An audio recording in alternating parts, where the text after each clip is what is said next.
আমূল বদলে যাচ্ছে বাংলাদেশের পাসপোর্ট। ভেতরের পাতায় পাতায় জল ছাপে আসছে পরিবর্তন। যুক্ত হচ্ছে জুলাই গণঅভ্যুত্থানের ৩ শহীদ আবু সাঈদ, মীর মাহফুজুর রহমান মুগ্ধ ও ওয়াসিমের ছবি। পাশাপাশি আওয়ামী লীগ সরকারের সময়ে বাদ দেয়া ইসরায়েল ব্যতীত শব্দ বন্ধ ফের পুনর্বহাল করা হচ্ছে পাসপোর্টে। এ সংক্রান্ত সরকারি আদেশ জারি করেছে স্বরাষ্ট্র মন্ত্রণালয়। নাজমুল হাসানের রিপোর্ট। একটি ছোট্ট বই, পাসপোর্ট, বহন করে নাগরিকের সঙ্গে রাষ্ট্রের পরিচয়, কূটনীতির বার্তা আর জাতীয় ইতিহাস। ৬ বছর আগে বাংলাদেশি পাসপোর্ট থেকে বাদ দেওয়া হয় এই পাসপোর্ট বিশ্বের সব দেশের জন্য বৈধ, ইসরায়েল ব্যতীত। নতুন সরকারি আদেশে পাসপোর্টে আবারও ফিরছে বহু আলোচিত ইসরায়েল ব্যতীত এই শব্দবন্ধ।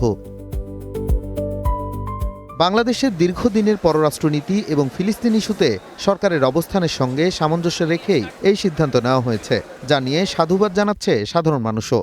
সরকারের পদক্ষেপটা ভালো হয়েছে, এটাই হওয়া উচিত। একজন মুসলমান কান্ট্রি হিসেবে এটাই করা উচিত যে ইসরায়েলের সাথে সম্পর্ক করা ঠিক না।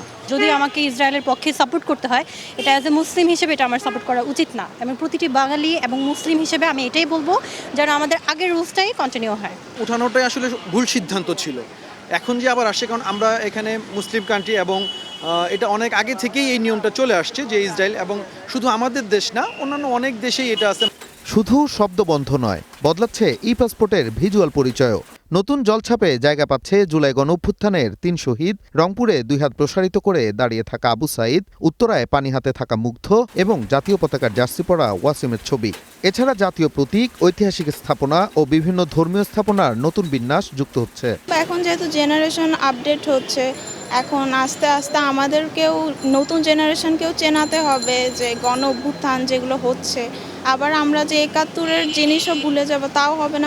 বিশ্বকে আমার কাছে মনে হয় যে গণ অভ্যুত্থানের পরে বাংলাদেশে যে পরিবর্তনটা এসেছে, কিংবা মানে বাংলাদেশে যে নেক্সট টাইম অন্য কোনো ফ্যাসিস্ট সরকার যাতে না আসে, সেটার একটা প্রতীক হিসেবে এটা কাজ করবে।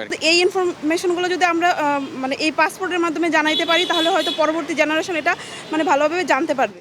দীর্ঘ কর্তৃত্ববাদী শাসন ব্যবস্থার পতনের পর সরকারের পররাষ্ট্রনীতির বার্তা এবং বিশ্ববাসীর মাঝে জুলাই অভ্যুত্থানকে তুলে ধরার সুন্দর প্রয়াস হিসেবেই দেখছেন এই অধ্যাপক। বিএনপি সরকার যদি পুরাতন সেই প্রতীকগুলো, ফেসিবাদী প্রতীকগুলো, কর্তৃত্ববাদী প্রতীকগুলোকে মুছে বা দূর করে বা এগুলোকে ডিলিট করে দিয়ে আমাদের যে গণঅভ্যুত্থানের শক্তির প্রতীক, গণতন্ত্রের প্রতীক এবং বাংলাদেশের মানুষের যে প্রতীক, সেগুলোকে ব্যবহার করা হয়, তাহলে অবশ্যই আমি এটাকে সাধুবাদ জানাই। তবে পুরনো পাসপোর্টধারীদের জন্য তাৎক্ষণিক কোনো পরিবর্তন নেই। মেয়াদ শেষে নবায়নের সময় নতুন সংস্করণের পাসপোর্ট দেয়া হবে।